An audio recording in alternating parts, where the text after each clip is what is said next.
Hello, my name is Beverly Hosford, and I'm here today with Heather Fleming of Conscious Nutrition. Hi, Heather. Hi, Bev. Thanks for having me. Absolutely. And you guys know probably that I've been introduced to body awareness from a muscle and movement standpoint. That's like where I live, it's how I teach.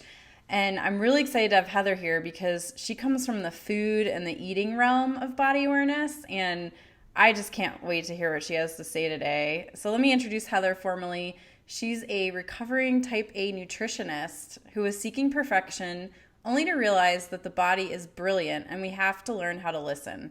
Her education is a BS in nutritional science and a certified clinical nutritionist. This provided a solid foundation for her to teach others how to nourish themselves with food. Heather's mission is to infuse love, compassion, and guide others how to be their own guru. Yeah. And I just pulled this statement from her website. It says, as with all relationships, they take work to remove blocks and insert compassion and mindfulness. The relationship you have with food and your body can have old beliefs, judgments, and habits that are holding you back from the healthiest version of you. Mm. Woo! Yeah. So good. So There we yeah, have with it. that being said, let's dive in. I would love to hear the word that you use to describe body awareness because it's different than the one that I use. Connection is Yeah. my favorite word. So I would say just that awareness of not being in our head, but more into our body, because our head and mind have too many beliefs about food, especially now with websites. Like when I started nutrition, it wasn't like that. Like people would call me and be like, what foods have magnesium in it? Now they can just Google it. And now this knowledge is just stuck here in our head and it's not flowing down to our body. So I would say learning to feel and connect with our body. And then of course, intuition would be in there too for body awareness. Yeah, that's great. I love those alternatives. And so with body awareness, Heather, when did you first discover like this concept of body awareness or intuition, as you say, or connection? When did it come around into your life? Do you have a story or someone you want to tell us about? It started with a turkey sandwich. I was driving through the middle of Nebraska and Kansas. I was a pharmaceutical sales rep and oh my God, I was 24 or 25 and I could just feel like there was something else I was supposed to be doing. I kept trying to be in the medical field, which I think we can all relate to. I was trying to help people through that realm. And then I pulled over to this farm and had an organic turkey sandwich. And I remember my whole energy just like, oh, this is how we're supposed to feel. Mm-hmm. And I swear that turkey sandwich catapulted me to California from Nebraska, like in months, like out of the blue. And I worked with this integrative doctor and I remember we had so many cool clients. I learned so much from him. He was an MD and a DC and a DO, like all the letters. He had all the letters. And he like looked at me one time and goes, hey, check out this newspaper. And I was like, uh-oh. And on the front of the newspaper said broccoli cured cancer. And then on the back it said broccoli caused cancer. And I remember just like this anger like up in my body and my mind, just like, what am I supposed to do? How am I supposed to help people? And this Nebraska girl went on her first fast. I never have fasted before a day in my life, except maybe if I had a stomach ache or the flu, not by choice. And I'm like, you know what? I'm just taking a break. And I remember the second day I just did like water and maybe a protein shake for a couple days and nothing organized. It was just from my heart, was like, I have to let all of this go. And it was almost like right then I let my formal training go and I was washing the dishes and I went, oh, wait, we all know the answers. We just have to trust ourselves. Oh. And that was it. And that's when I birthed Conscious Nutrition. My friend Buffy gave me the name and that was what I wanted to help people is like release that knowledge and turn it into body wisdom, which is what you teach too, body wisdom. Yeah. So before that, how were you eating? Oh God. Oh, what was I eating? I was on antibiotics for about, I think 12 to 15 years of my life. From like super young age, I had acne and urinary tract infections. I can't remember when. So probably my 9 till my 20s.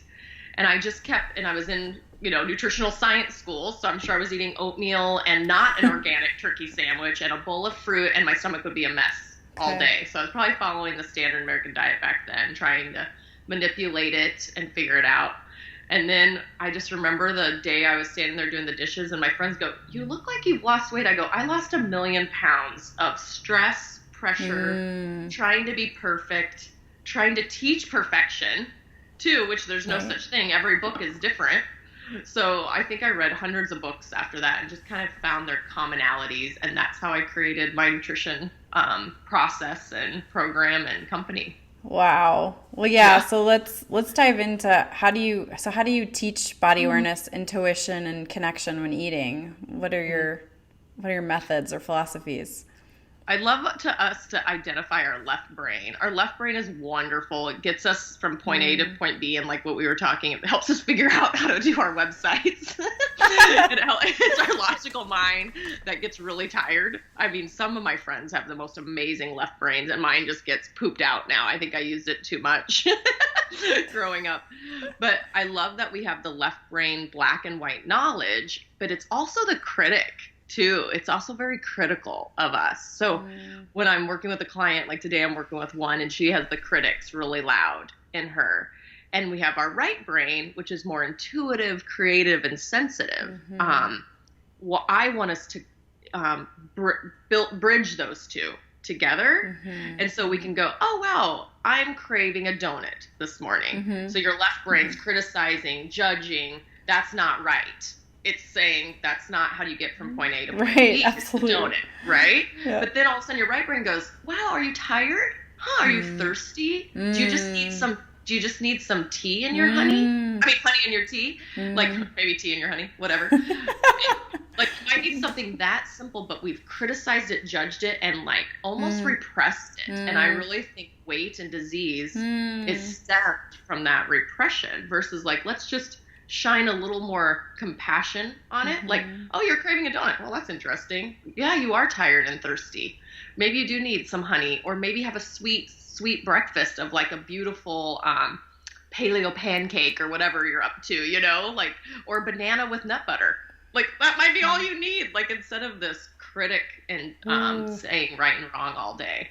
Yeah, I love that. It's a curiosity instead of a critic. Just being curious. Oh, that's beautiful. And so with that being said, how do you practice that awareness with yourself like Oh that? man. What does it look like for you? Is it that donut? Does the donut That was I had, that I was had that was pretty much my huge.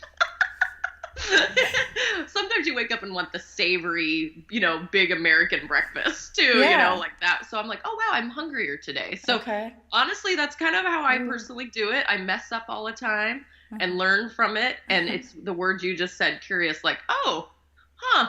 And instead of like, I think I don't have any projection of fear anymore about food. Like fear of other parts of my life I have, but food I don't have any fear around. So I've released that projection on it and always making it wrong.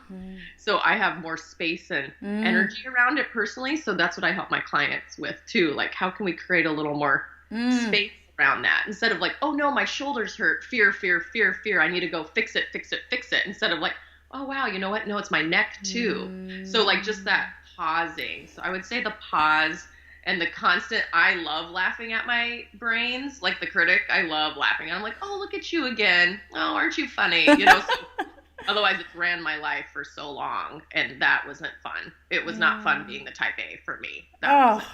I love Yeah. that. That's exactly where my brain was going. I was thinking about pain and injury and how, Right? yeah, when we have pain, we automatically think, "Oh, that stinks," or "That's horrible," instead of, "Oh, that's interesting. Where did it come from?" That's definitely something that I can resonate with. And I've had, I've had a tough conversation with someone I loved and you have a pain the next day.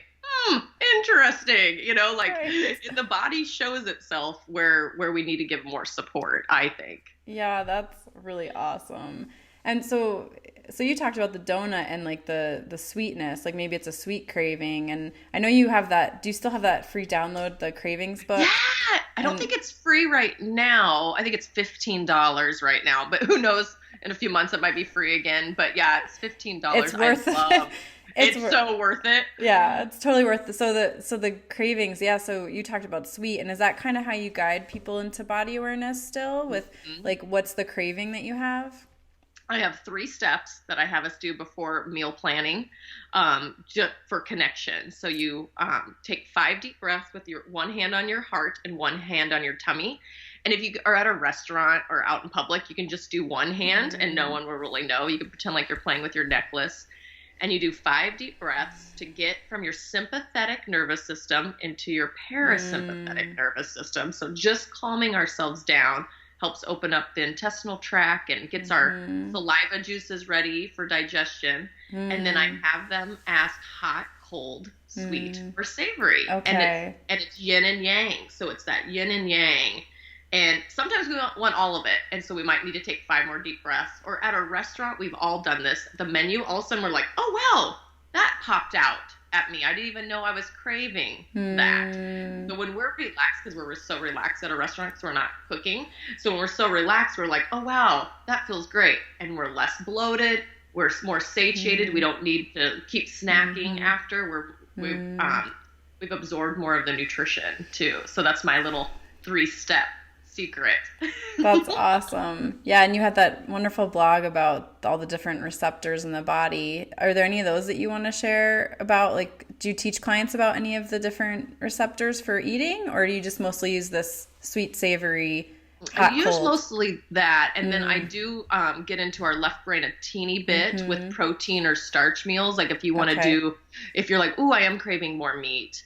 Is my stomach acids ready for that? You know, like you can kind of play around with, because I'm a big fan that we're not supposed to be just paleo or just vegetarian. I call it intuitivarian. We need me and my little words, my creativity. I love it.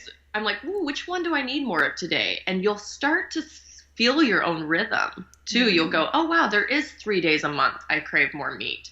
There is 3 days a month I want so I always want dates. There's 3 days during the month I want those beautiful fresh dates. And instead of like, oh no, I'm wrong, it's like, oh cool, it's that day. It's again that more curious connection. Oh, the curious connection. That's awesome. That's good. Yeah, I love that.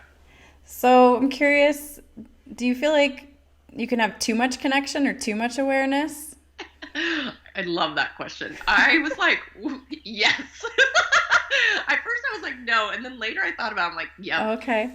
I would say if it's from a fear place of, again, trying to chase down the rabbit hole of what's wrong with the body, then that could be a little, I call it orthorexia with nutrition. Right. Like always trying to be right. Like always, oh, I've got to be right. This is wrong. So if you're in here with the mind, yeah, you can. But if you are in your body with self-awareness, I think I actually do that 5 deep breaths and connect with my yes before I do anything all day, before I call my friend Bev, before I take the dog out. Like, it's just that constant, like, it's a flow. It's more of a flow than this start, stop, rigid, sympathetic nervous system that we all live in. It's more like, oh yeah, now I'm going to pick up my phone and make that phone call.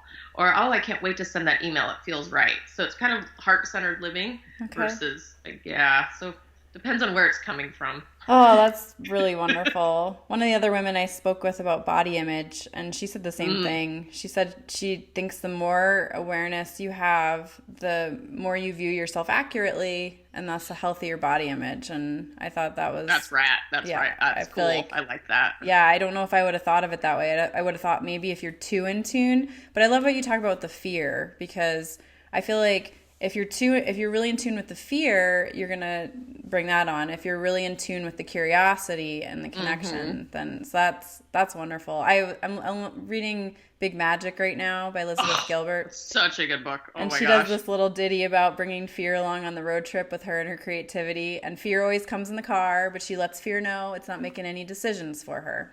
And it sounds like you are right in tune with that. Fear and the critic. And you can even, like, I had a challenging text about a family member going to surgery last night, and I could feel my body go into my head, and I go, oh, okay, that's okay. I see you. And then what can I do to get my thoughts out of my head and gripping? Like, fear's gripping. We can all feel that gripping. So it's like, how do I get that grip to relax, which I'm sure leads to what our muscles and nerves and everything do when we're in fear mode.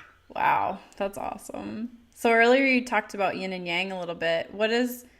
I'm wondering what yin especially means to you. It's a word I've been exploring a lot more lately. Yeah. It's so fun. I am not like I didn't go to learn yoga on purpose. Like I didn't want to get more heady. I'm like I just don't want to be in my head anymore. I just want to like be more present with it.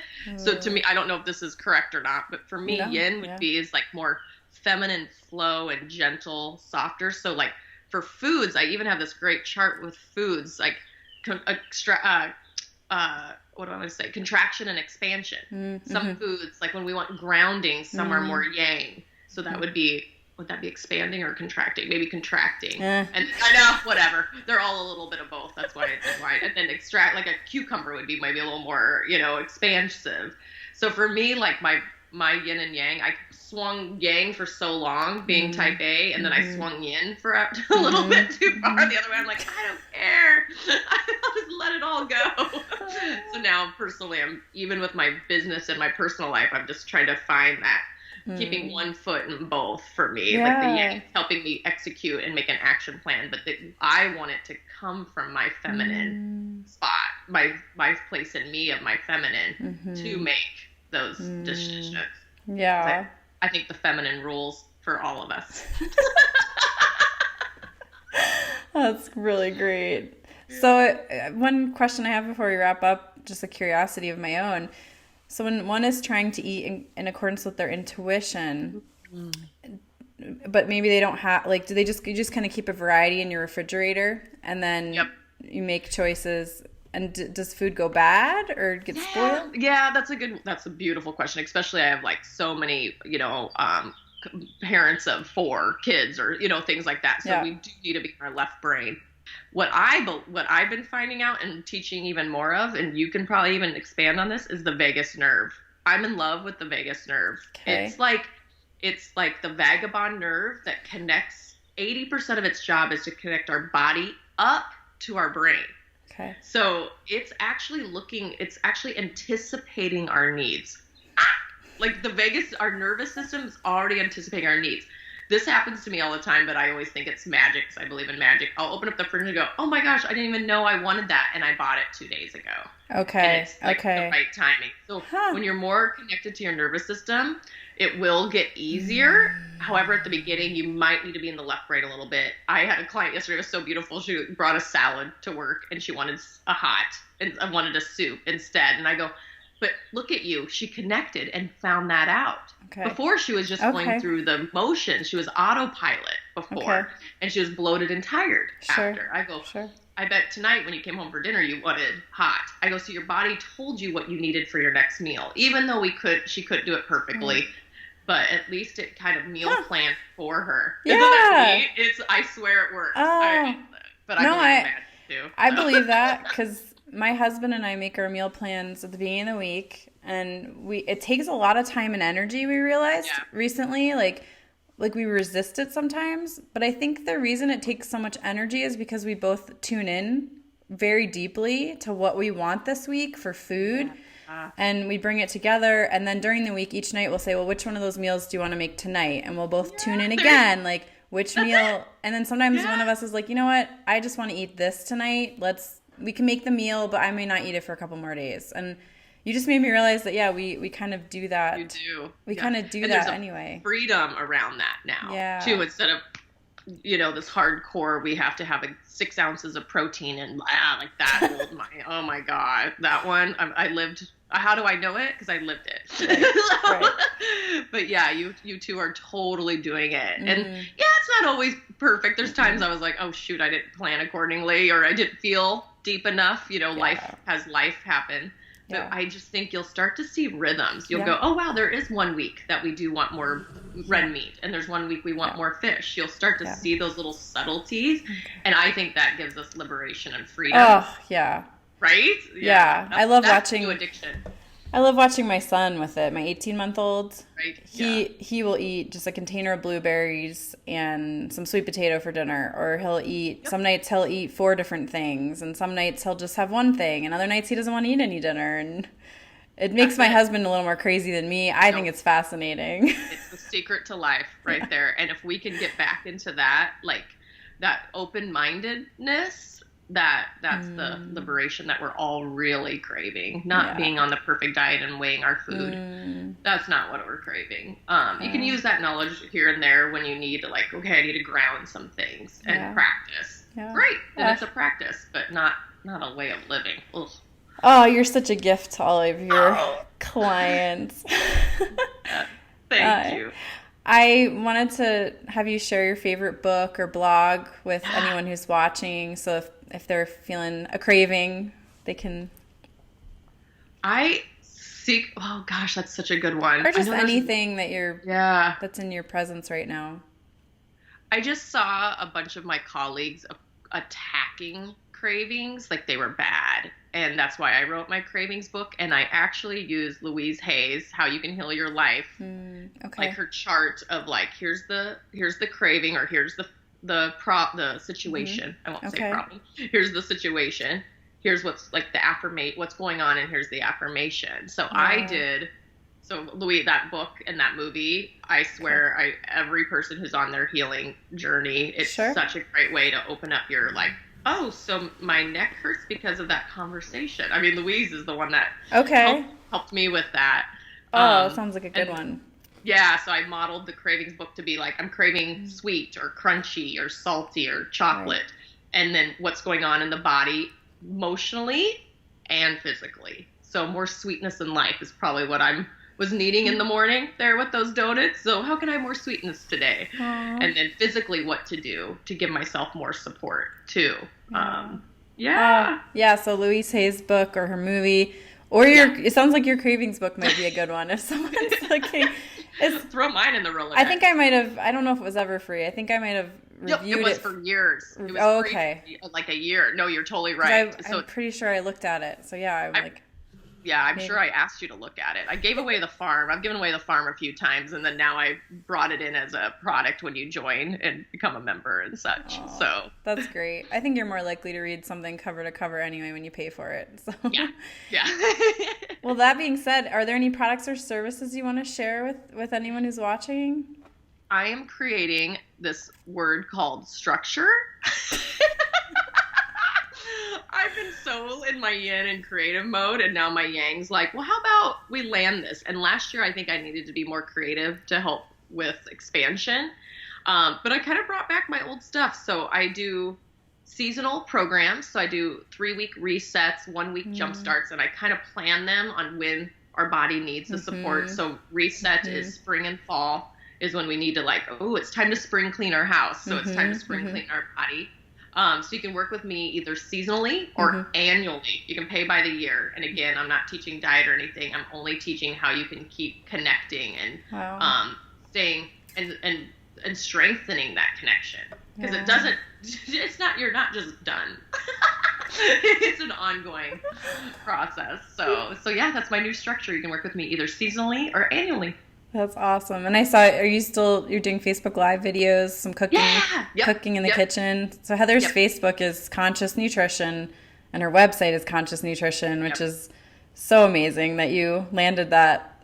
Yeah, I know. Thank you, Buffy Owens. She's Conscious Movements. She gave me Conscious Nutrition. She's like, I can't do both of these. And I was like, oh, this one's big. Yeah. This is big. Yeah, that's so wonderful. And so just tell me real quick about the Intuitivarian. Is that a program or is it? It is. It's a standalone program right now. It's basically, if you wanted to not work with me and want to do it on your own, that is on its own. That's a standalone program. It's like $222. It's on my website, or it's on Teachable too. Okay. So Conscious Nutrition. Yeah. So it's a standalone. So I'm playing with some things with that. What's the 222 for? 22 is the master number of you. So you becoming your own guru. Oh.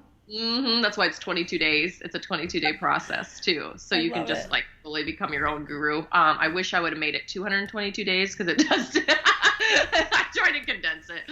I don't know what. Must have been too yang that day. I love it. Awesome. Well, so yeah, you can catch up with Heather on her website, Conscious Nutrition, or Facebook. She also has an Instagram, Heather Dawn Fleming. And thank you so much for sharing with us Thanks today. for allowing me to keep doing this because that helps me expand to sharing freedom and joy around food instead of judgment. Let's all be freer. Yeah, Mm-hmm. absolutely.